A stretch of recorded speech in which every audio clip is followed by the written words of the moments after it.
आज के दिन वैसे तो नित्य ही ठाकुर जी की कृपा दृष्टि सब पे बनी रहती है, पर आज के दिन समस्त देवी देवता सब पृथ्वी याटन करते हैं, पृथ्वी पर भ्रमण करने के लिए आते हैं।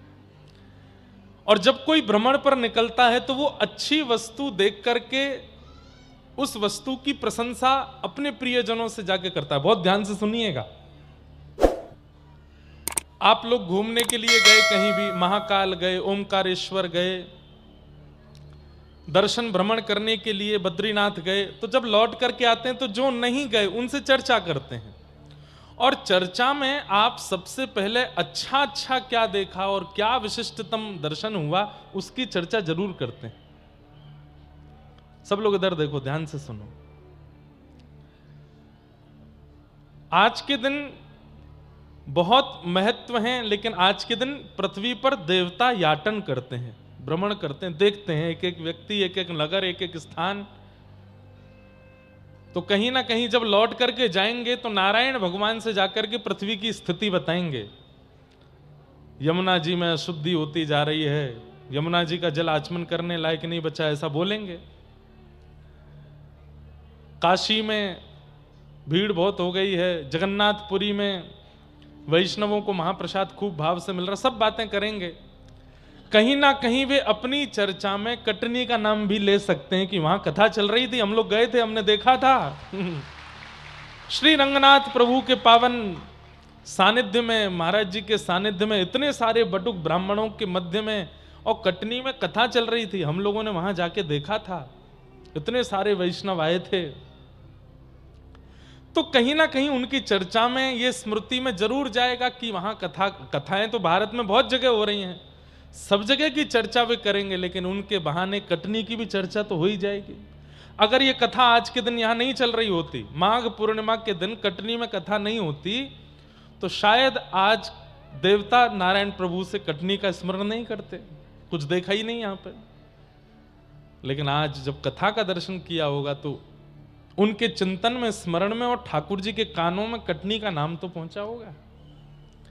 तो इसलिए बड़भागी हैं ये। अपने आप ही पहले बहुत बार तिथियां बदल चुकी हैं इस कथा की, पहले नवंबर में होनी थी, फिर कभी और गई, कभी और गई, लेकिन ये अपने आप ही, हमने पंचांग देख करके तो दी नहीं थी, लेकिन ये अपने आप ही ऐसा योग बना कि माघ पूर्णिमा स्वतः ही कथा के मध्य में आ गई है। तो ये सब आप सबका सौभाग्य है, इतने ब्राह्मणों का दर्शन, ऐसे महापुरुष का दर्शन, कथा का श्रवण। और एक बात कहूं, ब्राह्मण, महापुरुष, वैष्णवों का दर्शन तो एक बात है, अगल बगल वाले आप श्रोताओं को भी अभी अब देख रहे हो ना, ये श्रोता भी इस वक्त पूजनीय है, इनको भी प्रणाम करो, अपने अगल बगल वाले इनको सबन को वंदन करो। वाह भैया, तुम दिखे, हमको बड़ी कृपा, आज माघ पूर्णिमा पे आपको प्रणाम करते हैं, क्योंकि कथा के श्रोता हो इसलिए पूजनीय हो, वंदनीय हो। तो कटनी में खूब आनंद से, आज द्वितीय दिवस, कल बहुत विलंब हुआ था कथा को, लेकिन बड़े आनंद से सब प्रारंभ हुआ। महात्म की चर्चा हम लोग कल श्रवण कर रहे थे, तो कल समय बहुत ज्यादा हो गया था, इसलिए हमने बहुत जल्दी जल्दी विषय को पूर्ण किया। लेकिन एक बहुत सुंदर सुनने योग्य विषय है महात्म का, उसको थोड़ा कह के प्रथम स्कंद में हम प्रवेश करेंगे। परम पूजनीय, प्रातः स्मरणीय श्रीमद् भागवत के सचल विग्रह अनंत श्री विभूषित श्री रामानुज प्रपन्नाचार्य गुरु जी, हमारे दादा गुरुदेव, पूज्य पिताजी को जिन्होंने शिक्षा अध्ययन कराया, श्री रामानुज गुरु जी, और पूज्य गुरुदेव भगवान पूज्य पिताजी की दीक्षा जहां से हुई वहां महाराज जी विराजमान हैं। हमारा जीयर स्वामी मठ हमारा गुरु स्थान है। तो वहां के पूज्य बड़े महाराज जी, जिन्होंने रंगनाथ मंदिर की यहां कटनी में स्थापना महाराज जी के कर कमलों से हुई, परम पूजनीय, प्रातः स्मरणीय, परम वंदनीय अनंत श्री विभूषित श्री गरुणध्वजाचार्य जी महाराज, आप में से कई कटनी वासियों ने उनके दर्शन किए होंगे। यहां बैठे कई यजमान परिवार के लोग और रंगनाथ मंदिर से जुड़े हुए लोगों ने महाराज जी का दर्शन किया होगा। उन्हीं महाराज जी के हम नाती शिष्य हैं। उनके दीक्षा, उनसे दीक्षा पूज्य पिताजी की हुई और फिर पिताजी से 2015 में हमारी दीक्षा हुई।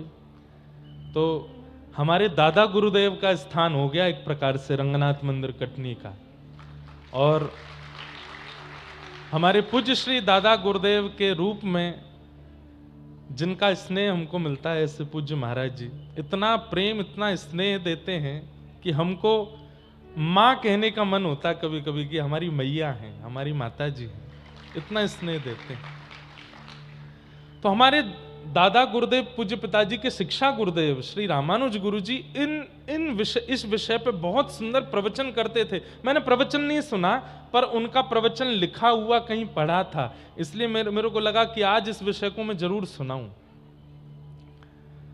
आत्मदेव के जब कोई संतान नहीं थी तो उनकी पत्नी अपनी सहेली के पुत्र को ले आई जिसका नाम रखा धुंधुकारी। आत्मदेव को नहीं पता था कि ये सहेली का पुत्र है। आत्मदेव को लगा ये 1 साल के लिए मायके गई थी, जब गई थी तो गर्भ से थी, आई हैं तो बालक लेके आई हैं, उसी का नाम धुंधुकारी रखा। धुंधुकारी बड़ा होकर के जब उपद्रवी हो गया और पूरे घर में कलेश करने लगा, माता पिता पर हाथ तक उठाने लगा, तब मां ने तो कुआं में कूद के प्राण त्याग दिए और पिता ने घर छोड़ दिया। ऐसे घर में क्या रहना जहां बालक ही नरक बना देता हो। हमारी बात बहुत ध्यान से सुनिएगा, जितने भी बालक यहां बैठे हैं, माता पिता का सम्मान बहुत किया कीजिए। कई बार माता पिता यदि आपके मन के प्रतिकूल भी हैं तो भी उनका सम्मान कीजिए। मातृ पितृ भक्ति ये भक्ति का सबसे पहला स्वरूप है। धुंधुकारी जब अपने माता पिता का अपमान करने लगा तो मां ने प्राण त्याग दिए, पिताजी घर छोड़ के चले गए। उस समय गाय के गर्भ से जिन्होंने जन्म लिया गोकर्ण जी महाराज, उन्होंने अपने पिताजी को ज्ञान उपदेश किया, उसे गोकर्ण गीता कहते हैं। 2 श्लोक हैं और इन 2 श्लोकों पर रामानुज गुरु जी जो भाव कहते हैं वो अद्भुत है, इसलिए आप लोग बहुत ध्यान से सुनिएगा। किसी व्यक्ति को अगर दुखी होने से बचना है तो इन 2 श्लोकों को ध्यान से सुन लीजिए। आप कभी दुखी नहीं हो सकते, पर संसार में ऐसा कोई व्यक्ति नहीं है जो दुखी ना हो। यहां हजारों की तादाद में लोग बैठे हैं, कोई प्रमाणित करके नहीं कह सकता। हां, भीड़ देख करके कोई हाथ उठा के जरूर कह दे कि मैं सुखी हूं, मुझसे ज्यादा सुखी कोई नहीं, पर प्रमाणित रूप से उसका जीवन भी देखा जाएगा तो वह भी दुखी है। दीन कहे धनवान सुखी, धनवान कहे सुख राजा को भारी, राजा कहे महाराजा सुखी, महाराजा कहे सुख इंद्र को भारी, इंद्र कहे चतुरानन को सुख, ब्रह्म कहे सुख विष्णु को भारी, तुलसीदास विचार कहे हरि भजन बिना सब जीव दुखारी। महाराज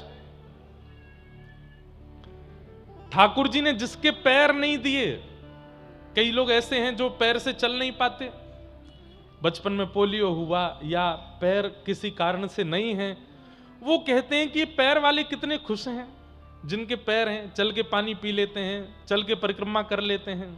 सब लोग बहुत ध्यान से सुनिएगा, इधर देखिए।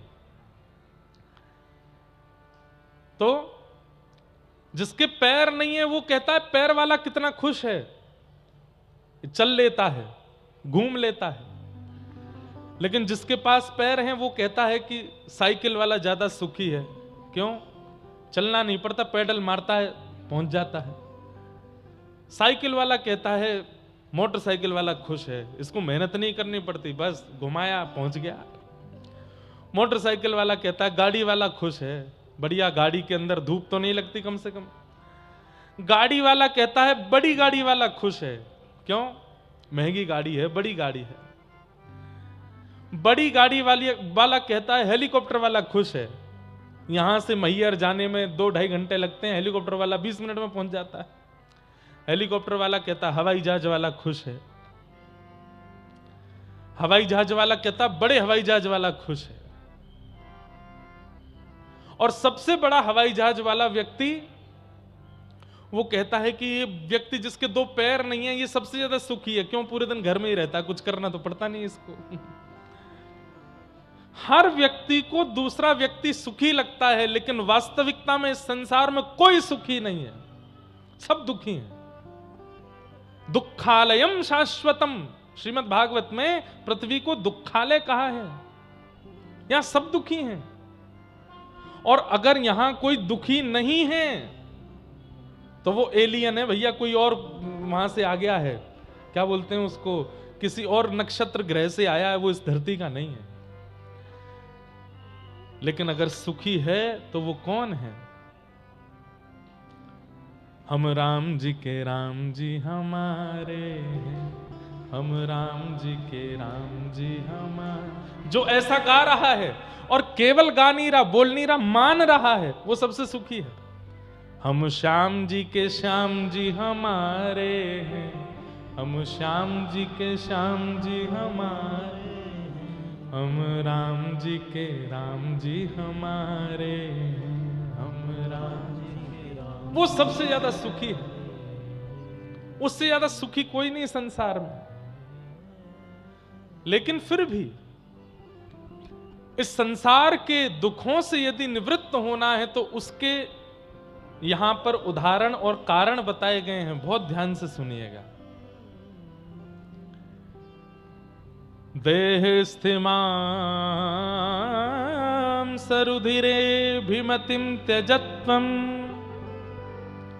जाया सुता दिशु सदा ममतां विमुञ्च, पश्यानिशं जगदिदं क्षणभङ्गुनिष्ठं, वैराग्य राग रसिको भव भक्तिनिष्ठः। संसार में 2 लोग सबसे ज्यादा दुखी हैं। पहला वो जिसके अंदर अहम है, और दूसरा वो जिसके अंदर ममत्व है। बंधुओं, हम सत्य बोल रहे हैं। 20 मिनट बाद इधर उधर देख लेना, लेकिन 20 मिनट इधर ही देख के कथा सुनो। ये बहुत समझने योग्य विषय है और बहुत दिन बाद मन में आ रहा है, इसलिए मैं कह रहा हूं। 2 ही लोग दुखी और रहते हैं संसार में, अहमत्व जिसके अंदर है और ममत्व जिसके अंदर है। तीसरा, इन दोनों के परे व्यक्ति कोई दुखी नहीं। आप जितने लोग दुखी हैं सबका मेरे सामने नाम लेके आओ, ये इस कारण से दुखी, इसका कारण चाहे जितने भी हों, खोज करने पर 2 ही चीज निकल के आएंगी, अहमत्व और ममत्व। अहमत्व किसे कहते हैं? कि मैं कुछ हूं, ये जिसने मान लिया वो दुखी है। मैं कुछ हूं, ये जिसने स्वीकार कर लिया वो व्यक्ति दुखी है संसार में। तुम कुछ नहीं हो, तुम्हारे रहने से, तुम्हारे जाने से, तुम्हारे ना रहने से दुनिया को कोई फर्क नहीं पड़ता। तुम्हारे कुछ अच्छा करने से भी कुछ लोगों को फर्क पड़ा, बाकी दुनिया को इससे कोई फर्क नहीं पड़ता। इसलिए अहम मत करो, आप कुछ भी नहीं हो। और दूसरा दुखी व्यक्ति वो रहता है जिसके चित्त में ममत्व है। ममत्व मतलब ये मेरा है, ये मेरा है, यह भी मेरा है, वो भी मेरा है। तो ये 2 ही लोग दुखी हैं, अहमत्व युक्त और ममत्व युक्त। हम सत्य बता रहे हैं, हम वक्ता हैं। आज आप 1000 की तादाद में आ जाओ, लाखों की तादाद में आ जाओ, लेकिन अहमत्व जिस दिन आ गया कि मेरा प्रभाव है, उसी दिन से मैं दुखी हो जाऊंगा ना। हम चित्त में यही भाव रखते हैं कि कल 100 लोग कथा सुनते थे, आज हजारों लोग कथा सुनते हैं। इन दोनों में कृपा है ठाकुर जी की, मेरी योग्यता नहीं है। कल मुझे तैयार भी रहना पड़ेगा, क्योंकि आज नहीं तो कल, कल नहीं तो 10 साल बाद, 10 नहीं तो 50 साल बाद एक समय ऐसा आएगा फिर से 50 लोग ही कथा सुनने वाले हैं। उस समय मुझे दुखी नहीं होना है। क्यों? अहमत्व करूंगा तो वो काल भी दुख देगा, और अहमत्व अब भी नहीं करूंगा तो कैसी भी परिस्थिति आ जाए दुखी नहीं हो सकता मैं। आप अभिमान क्यों करते हो कि आप कुछ हो? तो आज ही अपने शरीर को आज्ञा देना, हे शरीर तुझे हमने घी खिलाया, तुझे हमने दूध पिलाया, तुझे हमने रसगुल्ला खिलाया, तुझे हमने गुलाब जामुन खिलाया, तुझे हमने प्रयाग में स्नान कराया, तुझे हमने जगन्नाथपुरी दर्शन कराया, हमने तेरे लिए इतना किया, तू हमारे लिए एक काम कर बस। शरीर बोलेगा क्या? बूढ़ा नहीं होना, चल हमारी इतनी बात मान ले, अब तू बूढ़ा नहीं होना, जहां है वहीं रुक जा, 25 पर रुक जा, 30 पर रुक जा, 35, बस इससे ऊपर नहीं जा, अब ऐसे ही रहे। शरीर मानेगा आपकी बात? तो फिर जो आपके वश में नहीं उस पर अभिमान कैसा? अभिमान उस पर किया जाता है जो आपके कंट्रोल में हो, अभिमान उस पर किया जाता है जिस पर आपका अधिकार हो। आपका खुद के शरीर पर अधिकार नहीं है तो आप इस पर अभिमान कैसे कर सकते हो? महाराज जी ने मुझे गोद में खिलाया है, मैं छोटा सा गोद में महाराज जी के मैं, ये मेरा सौभाग्य कि मुझे महाराज जी ने गोद में लिया। पर अब अगर महाराज जी चाहे कि लाला मेरी गोद में आ जा नहीं आ पाऊंगा। क्यों? ये शरीर चाहता नहीं है कि हम एक स्थिरता में रहें, ये बदलता रहता है, बढ़ता रहता है, हर दिन नष्ट होता रहता है और आप इसको रोक नहीं सकते। बड़े से बड़े योग कर लीजिए, बड़े से बड़े साधन कर लीजिए, अन्न छोड़ दीजिए, जल छोड़ दीजिए, कितनी भी सिद्धियों को प्राप्त कर लीजिए, लेकिन आपका शरीर आपके वश से फिर भी बाहर जाएगा। तो फिर इस पर अहमत्व क्यों? जिस पर मेरा अधिकार हो मैं उस पर अभिमान करूं ना, जिस पर मेरा अधिकार नहीं उस पर मुझे अभिमान क्यों? हमारे पूज्य गुरुदेव भगवान एक पंक्ति गाते हैं कथा में, देने वाले ने दिया वह भी दिया किस शान से, मेरा है यह लेने वाला कह उठा अभिमान से, मैं मेरा यह कहने वाला तन किसी का है दिया, मैं नहीं मेरा नहीं यह धन किसी का है दिया। मैंने एक मोटरसाइकिल खरीदी, 50,000 1 लाख रुपए की मोटरसाइकिल खरीदी, आपने मुझसे मांगी भैया 5-6 दिन के लिए हमको जरूरत है, हमें आप दे दो। हमने कि ले जाओ। 5-6 दिन के लिए आप मेरी बाइक लेकर के गए तो आपको अपने शरीर से भी ज्यादा ध्यान मेरी बाइक का रखना पड़ेगा। भाई मेरी नहीं है, ये किसी और की है। आप अपनी बाइक कितनी भी उड़ाओ, लेकिन मेरी मोटरसाइकिल लेके गए हो तो ब्रेकर आती धीरे चलानी पड़ेगी। भाई किसी और की है, टूट ना जाए। अरे कहां तक कहें, गिरने भी लगोगे तो प्रयास करोगे मेरा पैर टूट जाए, इसकी बाइक को कुछ नहीं हो, मेरी नहीं है उसकी है। यह शरीर भी हमारा नहीं है। हमारा होता तो हमारे वश में रहता, हमारा होता तो हमारे अधिकार में रहता। यह शरीर हमें अपने कल्याण करने के लिए ठाकुर जी ने दिया कि जाओ चलो इस शरीर को लेकर के तुम अपना कल्याण कर लो। लेकिन हम इस पर अपना अधिकार मान बैठे हैं, जो मन चाहता है इसको खिला देते हैं, जहां मन चाहता है इसको ले जाते हैं, जहां मन चाहता है इसको लिटा देते हैं, जो मन करता है वो इसको पिला देते हैं।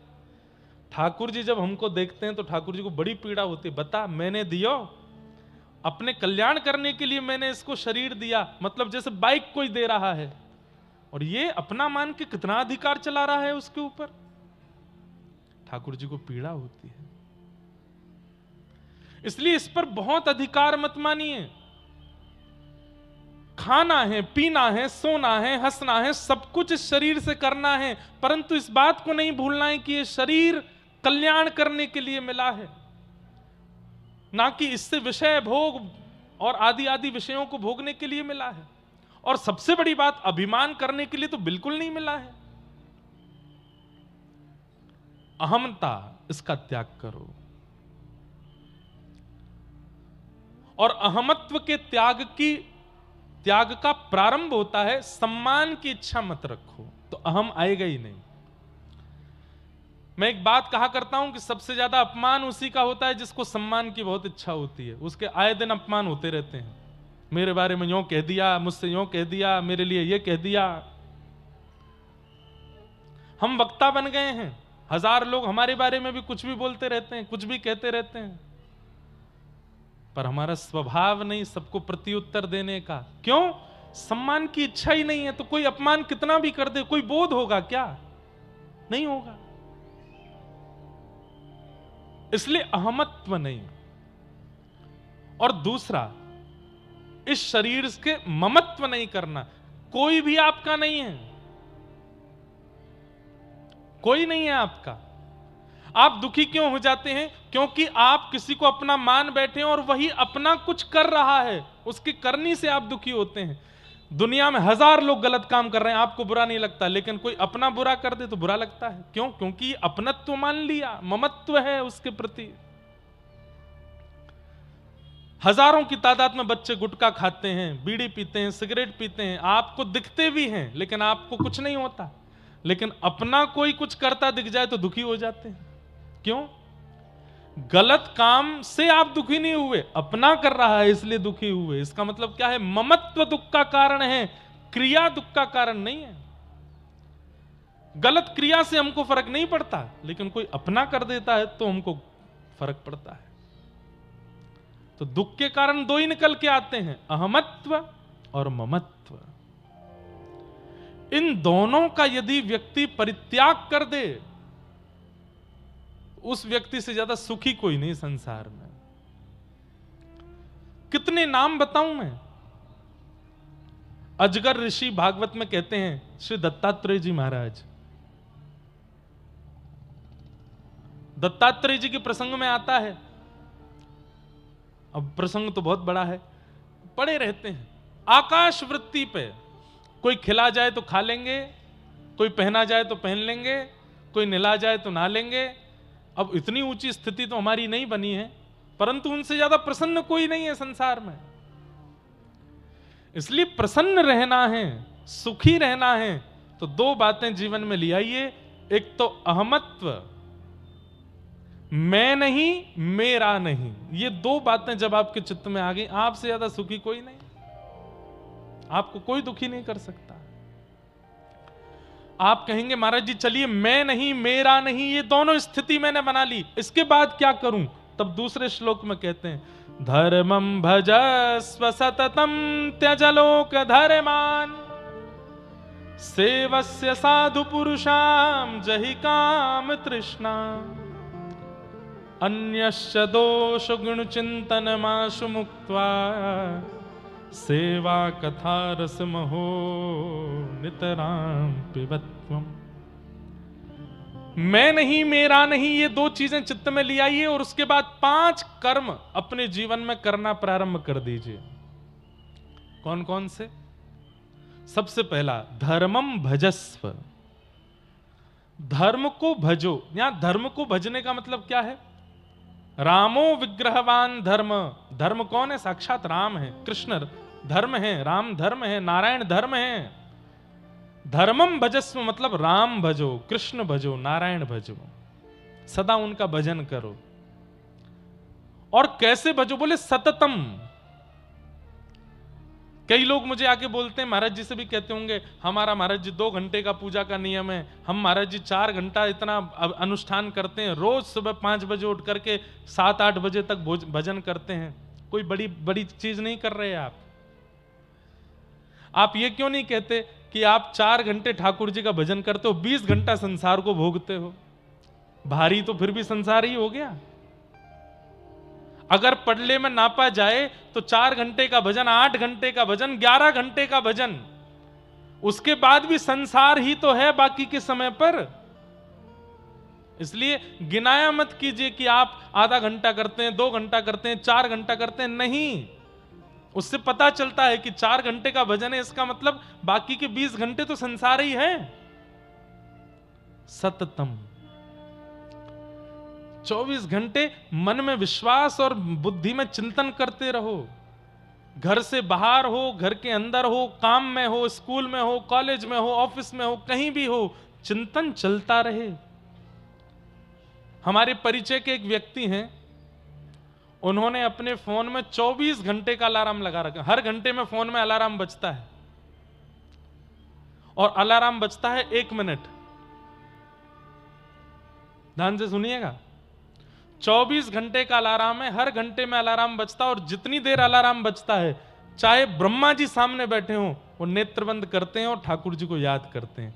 मेरे से बोले महाराज जी हर क्षण तो नहीं बन पाता, लेकिन हाँ 24 घंटे में हर घंटे ठाकुर जी को याद करता हूं, ठाकुर जी का स्मरण करता हूं। अब उनकी आदत ऐसी हो गई है, रात्रि में भी 10 बजे सोते हैं, 4 बजे उठते हैं, तो 10 से 4 बजे तक भी हर घंटे अलार्म बजता है, और जितनी बार अलार्म बजता है स्वप्न में भी ठाकुर जी को याद करते हैं, ठाकुर जी का स्मरण करते हैं। धर्मम भजस्व, धर्म को भजो, और कैसे भजो, बोले सततम, भजते रहो। ठाकुर जी का स्मरण एक क्षण के लिए भी चित्त से जाना नहीं चाहिए। धर्मम भजस्व सततम त्यज लोक धर्मान। अब ये बात कई लोगों को अनुचित लगेगी, लेकिन सुन लीजिए, लोक धर्म का त्याग करो। लोक धर्म क्या है? अरे बुआ जी बुरा मान गई हैं, उनको मनाना है, जीजा जी रूठे बैठे, फूफा जी के मुंह में से आवाज नहीं निकल रही है, चाचा जी रूठ गए, ये रूठ गए, वो रूठ गए, ये सब। अच्छा रूठे नहीं भी हैं तो उनको मनाने के लिए जी रहे हैं, वो नहीं रूठ जाएं, घर वाले प्रसन्न रहें, माता पिता सुखी रहें, पत्नी नाराज ना हो, बच्चे दुखी ना हो, ये लोक धर्म है। इनको मनाने से कोई फायदा नहीं है, वो ना रूठे, बस इसका ध्यान रखो।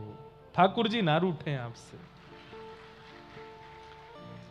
रूठे चाहे राजा, वासे कछु न काजा, एक तू ही महाराजा, और कौन पास जाएंगे। रूठे चाहे भाई, वासे कछु न भलाई, एक तू ही है सहाई, और कौन को सराएंगे।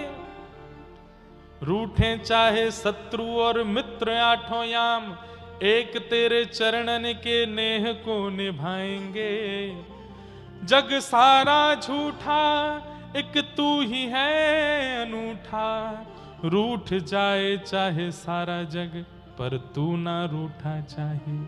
आप मत रूठो। मीराबाई से सब रूठ गए थे, पति रूठ गए, ससुर जी रूठ गए, सासू मां रूठ गई, ननद रूठ गई, मेवाड़ के लोग रूठ गए, मेड़ता के लोग रूठ गए, कई वैष्णव रूठ गए, कई संत रूठ गए, लेकिन ठाकुर जी नहीं रूठे। इसलिए मीराबाई आज तक जीवित हैं सबके चित्त में।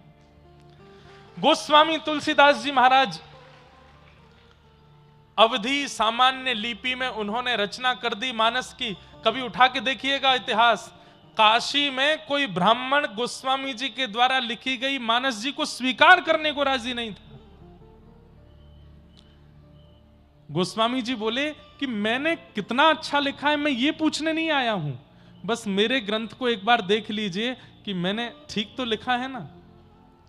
तो लोग बाग पढ़ करके हंस जाते थे, ये कैसी भाषा है, ये कौन सा शब्द है, ये क्या तुमने संस्कृत के जगत में, हिंदी साहित्य के जगत में तुम ये सामान्य लिपि में लिख रहे हो, अवधी भाषा में लिख रहे हो, ग्रामीण भाषा में लिख रहे हो, कोई नहीं पढ़ेगा इसको। आज हर हिंदू वैदिक सनातन धर्मी के घर में भले ही रामायण ना हो, लेकिन पूरी चौपाइयों में से अगर एक चौपाई भी प्रसिद्ध है तो सबको याद तो है मानस जी, सबको स्मरण में। अच्छा चलिए मानस जी नहीं भी याद है। राम दुआरे तुम रखवारे, होत ना आज्ञा बिन पसारे, सब सुख लहे तुम्हारी शरणा, आपन तेज समारो आपे, तीनों लोक हाथ पे कापे, भूत पिशाच निकट नहीं आवे, नास है रोग हरे सब पीरा, जपत निरंतर हनुमत बीरा, जय जय जय हनुमान गुसाई, कृपा करो गुरुदेव की नाई, जो सतवार पाठ कर कोई, छूटे बंद महासुख होई, जो यह पढ़े हनुमान चालीसा, तुलसीदास सदा हरि चेरा, की जय नाथ हृदय। जब गोस्वामी जी ये लिख रहे थे तब किसी ने स्वीकार नहीं किया था। आज दो चीजें ऐसी हैं, अगर वो हिंदुओं को याद ना हो तो उनको धिक्कार बोला जाता है। पहला, भारत का राष्ट्रगीत राष्ट्रगान याद ना हो, ध्वजारोहण हो रहा हो, और सावधान की अवस्था में मौनी चला रहा हो तो उसको लोग तू मर जा चुल्लू भर पानी में डूब के, हिंदू होकर के तुझको ये सब नहीं आता। और दूसरा, यदि हनुमान चालीसा चल रही तो कई लोग तो यही देखते हैं कौन कौन नहीं बोल रहा है, किसको तुझे हनुमान चालीसा नहीं आती, अरे राम राम राम, तूने क्या कर दिया। आज सबको याद है हनुमान चालीसा, क्यों?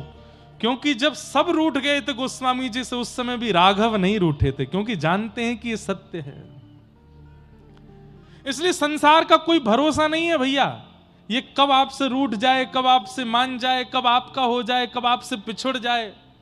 इसलिए इसको मनाने, रिझाने और रुठाने में मत लगो। ठाकुर जी ना रूठें बस। और ठाकुर जी के रूठने के कुछ मुख्य मुख्य कारण हैं, उनका ध्यान रखना। सबसे पहला कारण, ठाकुर जी कब रूठते हैं? भैया इधर देख लो, कथा सुन लो।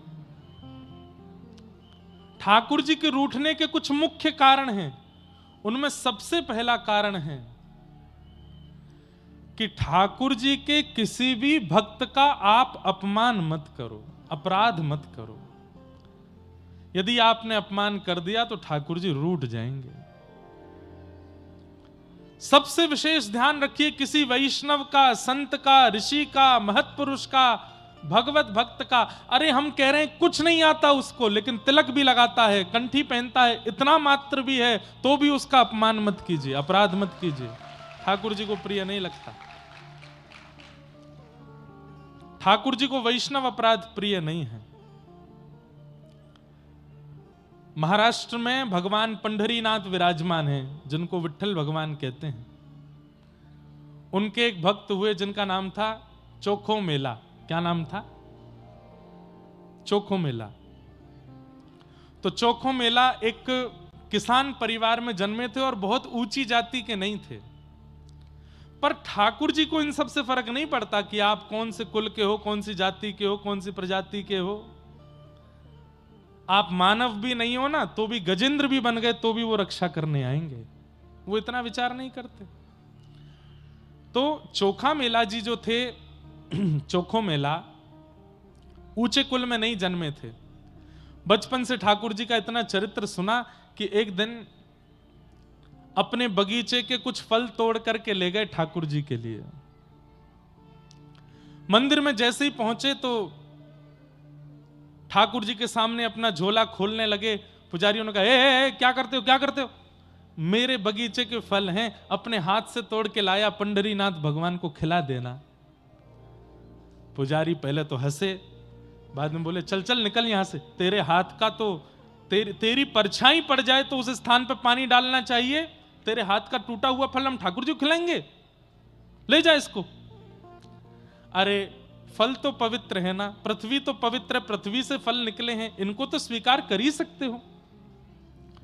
पुजारियों ने बहुत डांटा फटकारा, नहीं माने। वो भी लग रहे थे कि नहीं, पवाओ पवाओ। तो पुजारियों ने बहुत मारा और मार पीट के मंदिर से निकाल दिया और वो निकल जाओ यहां से। चोखा मेला जी रोते रोते वापस चले गए और अपने फल बांध करके ले गए। बोले, ठीक है पंढरीनाथ, आप तो अमीरों के देवता हो, अमीर 56 भोग लेके आएंगे तो पालोगे, गरीब यहां पे फल तोड़ के लाया तो आप पिटवा रहे हो पुजारियों से मुझे। दुखी होकर के चोखा मेला जी चले गए। रात्रि के समय अपने आसन पर, अपने घर पर बैठे थे। इतने में ही क्या देखा, बड़ी सुंदर कस्तूरी की सुगंध आ रही है, दूर से मणियां जैसी चमक रही हों और सुंदर नूपुरों की आवाज आ रही है, खूब सारे गहने पहने कोई व्यक्ति आ रहा है। और जैसे ही थोड़ा सा प्रकाश हुआ तो क्या देखा, साक्षात पंढरीनाथ भगवान चोखा मेला जी के सामने आ गए। चोखा मेला बोले, आप कौन? बोले, मुझे भूल गए, मैं विट्ठल पांडुरंग, सुबह आए थे तुम दर्शन करने। हाँ, तो सुबह तो मार पीट के भगवा दिया था आपने मुझे, अब क्यों आए हो मेरे घर पे? ठाकुर जी बोले, देखो ये पंडा पुजारी लोग हैं ना, ये दिल के बुरे नहीं है, पर इनको कभी कभी लगता है कि कोई म्लेच्छ ना आ जाए, कोई मुस्लिम रूप बदल के ना आ जाए, कोई मंदिर अपवित्र करने ना आ जाए, इसलिए थोड़ी रोक टोक करते हैं। बोले, रोक टोक? मारा मुझको? अरे तो इसीलिए तो मैंने भी उसका प्रायश्चित किया, मेरे भक्त को मारा। क्या प्रायश्चित किया? बोले आज मैंने भोजन नहीं किया, सुबह मैंने राजभोग नहीं किया, ब्यारू नहीं किया, कलेऊ नहीं किया। क्यों? मेरा भक्त फल लेके आया, वो मुझे नहीं खिलाया तो मैं भूखा रहा, और जब मंदिर बंद हो गया तो तेरे घर आया हूं खाने, चल अब मुझे खिला दे। चोखा मेला जी के सामने ठाकुर जी बैठ गए, केला खिलाए, अमरूद खिलाए, सेब खिलाए, ठाकुर जी को अपने हाथ से खिला रहे हैं। कुछ फल बच गए तो ठाकुर जी अपनी पीतांबरी आगे करके बोले ये फल दे दो, मैं बांध के ले जाऊंगा। तो चोखा मेला बोले यहीं खा लीजिए। तो ठाकुर जी बोले मैंने भोजन नहीं किया था ना, तो रुक्मणी जी भी भूखी हैं, वो भी भूखी बैठी हैं, तुम्हारे फल ले जाऊंगा तो रुक्मणी जी को खिला दूंगा, उनको भी पवा दूंगा मैं। चोखा मेला जी बड़े प्रसन्न हो गए, फल भर के दे दिए।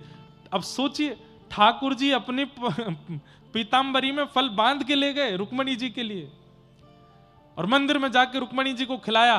सुबह 4 बजे जैसे ही कपाट खुले मंगला के लिए, तो फल के छिलका पड़े थे गर्भगृह में, सारे फलों के छिलके पड़े। पुजारी सब बोलने लगे ये छिलके भीतर कैसे आ गए? अरे मंदिर तो बंद करके गए थे, चारों तरफ से खिड़कियां लगी थी, ये छिलके अंदर कैसे आए और कौन खा के गया है? तब एक पुजारी बोला अरे कल वो आया था एक चोखा मेला, उसको हमने मंदिर में घुसने नहीं दिया, तो बाहर खड़े होके बड़ी बड़ी अभद्र भाषा बोल करके गया था। हो ना हो, अपना बदला लेने के लिए कैसे भी मंदिर में घुस के पूरा मंदिर अपवित्र करने की भावना से खा करके छिलके फेंक दिए। हम मानवों में क्वालिटी है क्या? बिना सच जाने अपने मनगणंत भावों को बनाने की, सबके अंदर है, बना लिया। अब एक भी पंडा पुजारी ये नहीं सोच रहा है कि मंदिर तो खुला नहीं, ताला का सील तो निकला नहीं, वो चोखा मेला अंदर कैसे आया होगा। बोले वो बाद का विषय है, पहले उसको पकड़ के उसकी धुनाई करो। सुबह सुबह 5 बजे सारे पंडा पुजारी पहुंच गए चोखा मेला के घर। सो रहे थे बेचारे बड़े प्रेम से कि ठाकुर जी आए रात को। सुबह उठा के पुजारी जी ने फिर मारा उनको। चोखा मेला बोले अब मैंने क्या किया? बोले तू मंदिर में घुस गया भीतर और वहां फल खा करके छिलका फेंक के आया पांडुरंग के पास। चोखा मेला बोले नहीं नहीं नहीं नहीं, मैं नहीं गया था, पंढरीनाथ मेरे घर आए थे।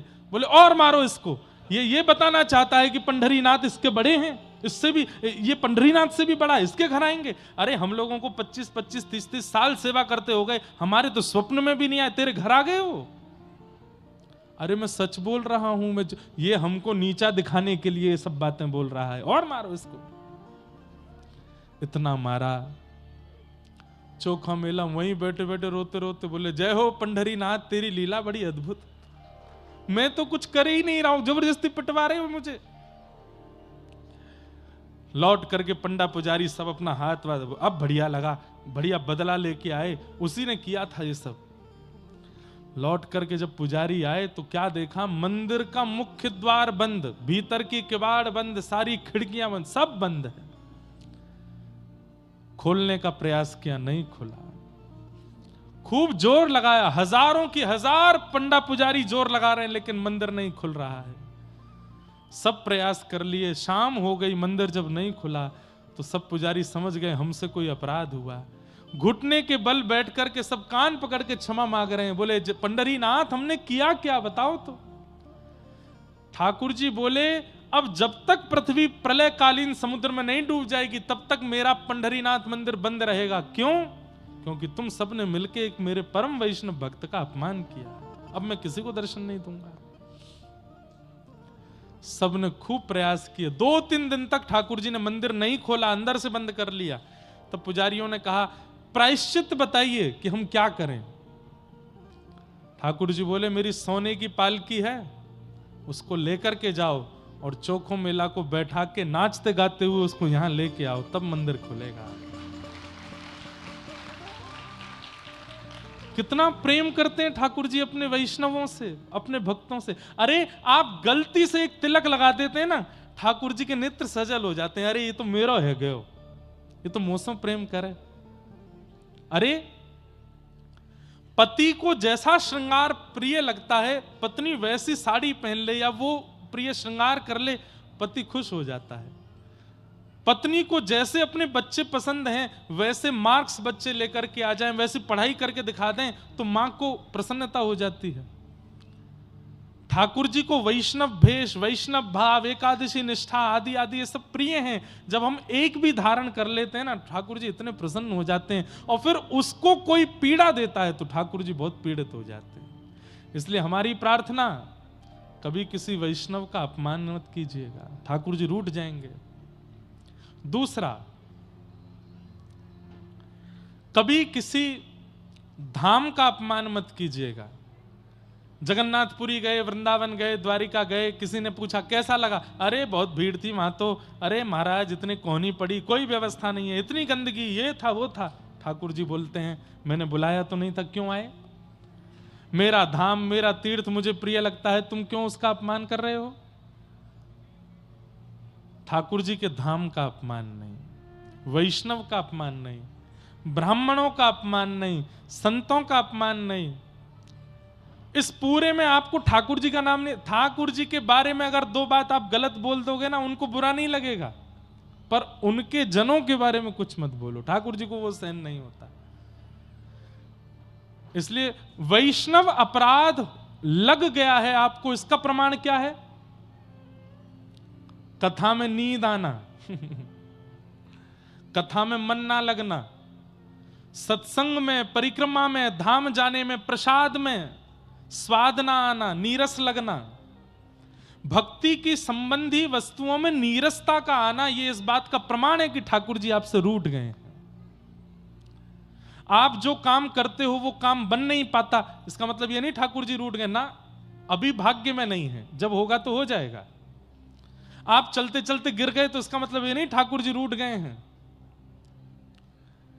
आपने कोई बहुत सुंदर व्यवस्था की और वो कार्य ठप हो गया, इसका मतलब ये नहीं ठाकुर जी रूठ गए। हम लोग कह देते हैं दुकान खोली चली नहीं, अरे भगवान नाराज बैठे हैं मुझसे तो पता नहीं किस बात, ना ठाकुर जी नाराज नहीं, अभी आपका भाग्य नहीं है। ठाकुर जी नाराज हैं, इस बात का प्रमाण क्या है कि महाप्रभु जगन्नाथ सामने खड़े हैं लेकिन आपको दर्शन करने में आनंद नहीं आ रहा, तो समझो ठाकुर जी रूठे हैं। कथा चल रही है और आप कथा में बैठ करके बस ये सोच रहे कब पूरी होगी, कब जाऊं, मन नहीं लग रहा है, समझो ठाकुर जी रूठ गए हैं। आप प्रसाद पा रहे हैं और प्रसाद में लग रहा है इसमें तो नमक ही नहीं है, इसमें तो नींबू ही नहीं डाला, ठाकुर जी को ऐसे ही भोग लगा दिया, समझो ठाकुर जी रूठ गए हैं। किसी संत महापुरुष को देख करके लगे इनमें ज्यादा प्रभाव नहीं है, वो वाले महाराज जी ज्यादा अच्छे हैं, समझो ठाकुर जी रूठ गए हैं।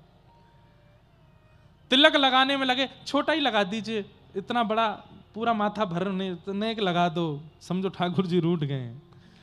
घर पे पंडित जी पूजा कराने के लिए आए, पंडित जी 5 मिनट में करा दो, कितनी देर की पूजा है, 25-30 मिनट लगेगा, नहीं नहीं 5 मिनट में जल्दी जल्दी वाला करा दो, समझो ठाकुर जी रूठ गए हैं। भगवत क्रियाओं में मन ना लगना, रुचि ना लगना, आनंद का संवर्धन ना होना, इस बात का प्रमाण है कि ठाकुर जी आपसे रूठ चुके हैं। इसलिए ये सब रूठ जाएं कोई बात नहीं, वो नहीं रूठना चाहिए।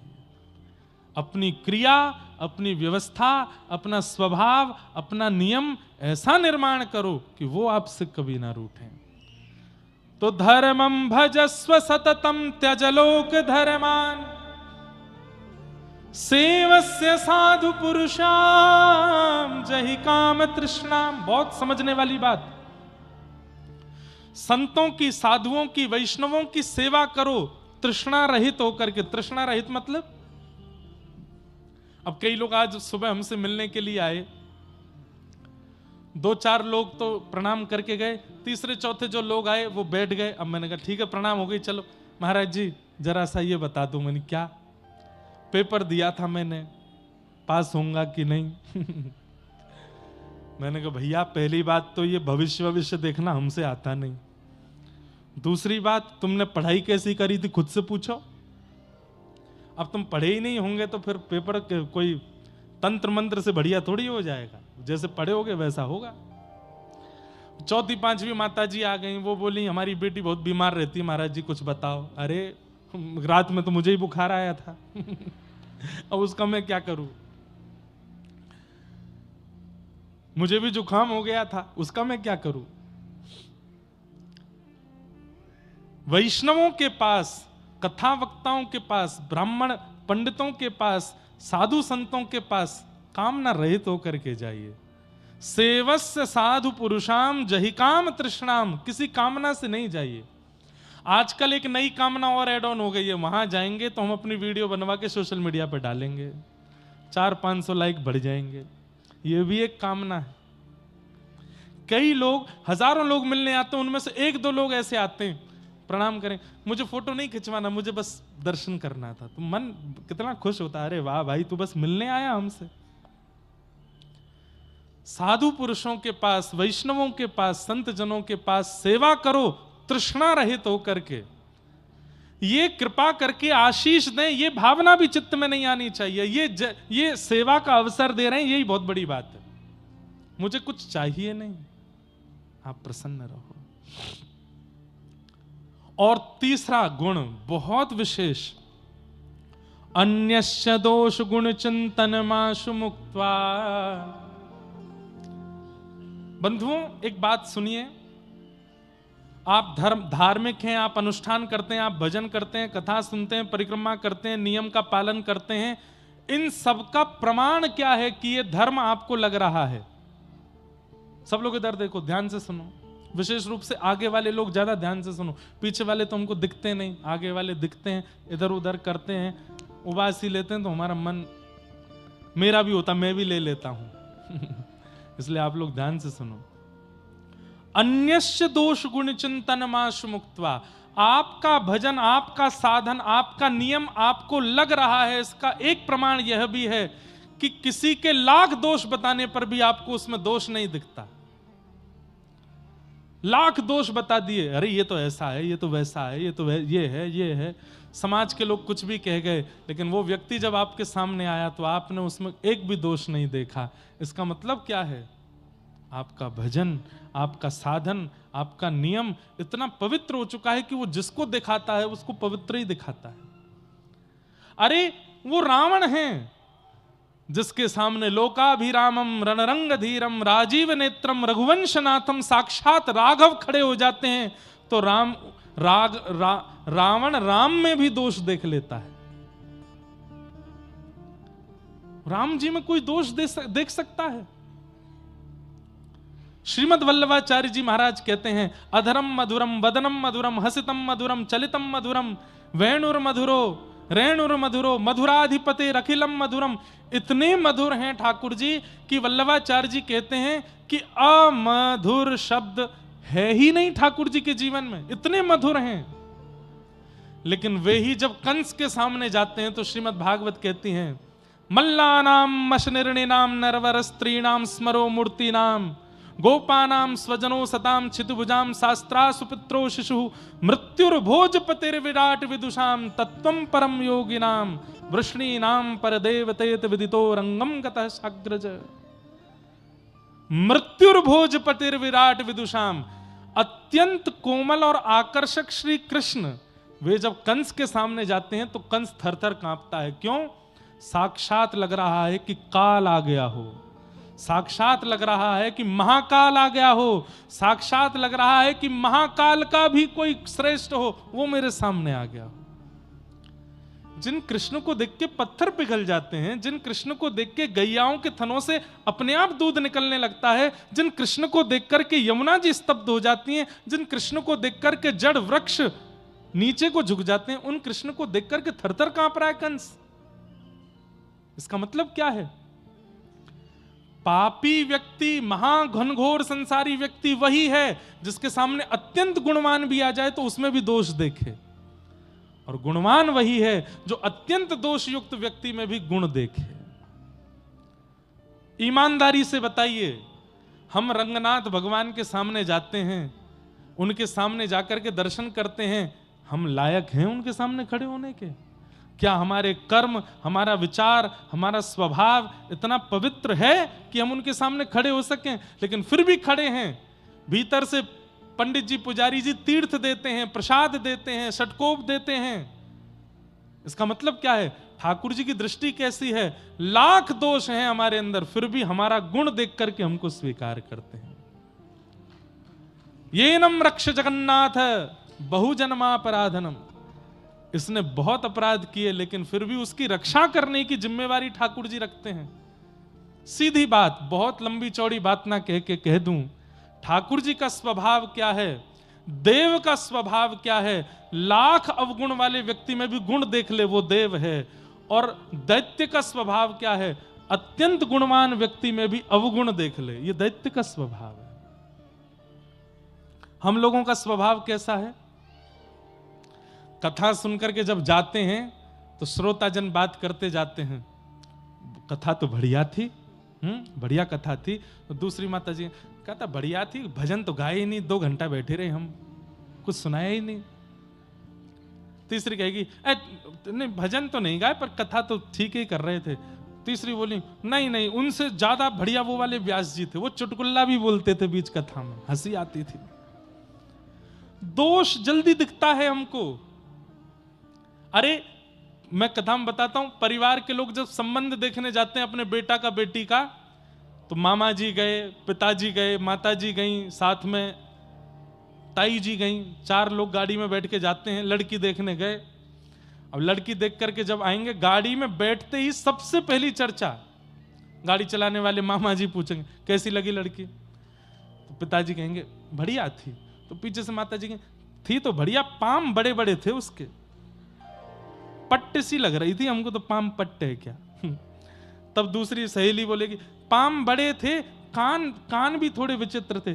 तब अरे हमको तो आंखों से थोड़ी सी टेढ़ी मेढ़ी सी लग रही थी। दोष जल्दी देखते हैं हम, और 10 दोष देखने के बाद फिर क्या कहते हैं, अब ठीक है संसार में सब में दोष तो है ही, पर लेकिन परिवार अच्छा है, पिताजी अच्छे हैं, धनवान है, कर दो ब्याह। हम दोष पहले देखते हैं, गुण बाद में देखते हैं। लेकिन नाम जापक का, वैष्णव का, भक्त का स्वभाव होना चाहिए वो गुण पहले देखे, और जिसने गुण पहले देख लिया वो बाद में दोष देखेगा ही नहीं। गुण देखिए, गुण दर्शन करो, सब में गुण दर्शन। तो अन्यस्य दोष गुण चिंतनमाश मुक्त्वा, उसके बाद अंतिम लक्षण, 5वां लक्षण बताया, सेवा कथा रसमहो नितराम पिबत्वम।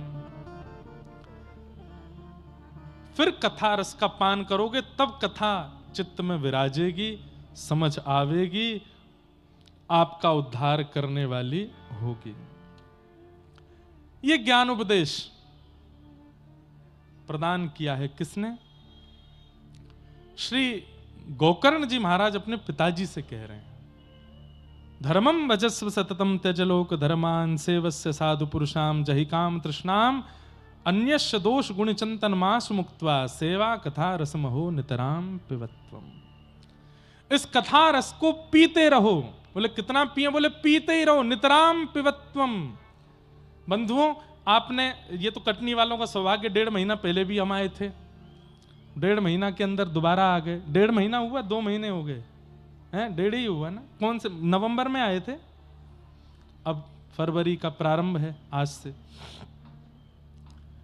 तो यहां तो बार बार कथाओं का क्रम बन रहा है, बार बार संत जन, बार बार ऋषि जन, बार बार ऐसे महत्पुरुष जन, बार बार कथा वक्ता गण आ रहे हैं। हम कह रहे हैं कि हम अगर 2-4 हफ्ता बाद फिर आ जाएं, फिर से आओ कथा सुनने। एक बार में मन भरना नहीं चाहिए। आ नहीं रहा हूं मैं इतनी जल्दी आ तो नहीं रहे हैं, पर अगर बाय चांस आ भी जाएं तो ये मन में भाव नहीं आना चाहिए कि सुन तो लई हमने, कितनी बार सुने, ये महाराज जी को कुछ काम नहीं, आती रहते हैं, 1.5-2 महीना में आ ही जाते हैं। अरे नितराम पिबत्वम, सुनते रहो, सुनते रहो, सुनते रहो, जब तक तन में प्राण है। कटनी शहर में आप जब तक रह रहे हो, इस शहर के परकोटे में कोई भी कथा वक्ता व्यास आ जाए, आपका नियम होना चाहिए मुझे जाना ही है, सुनना ही है। चाहे वो व्यास जी श्रेष्ठ हैं, अश्रेष्ठ हैं, 1 मिनट के लिए जाना है, जाना जरूर है, सुनना है। ये सुनना मत छोड़िए। श्रवणम कीर्तनम विष्णु स्मरणम पाद सेवनम अर्चनम वंदनम दास्यम सख्य आत्मनिवेदनम, सुनकर के कल्याण हो जाएगा। और भैया कथा रस सुनी नहीं जाती, पी जाती है।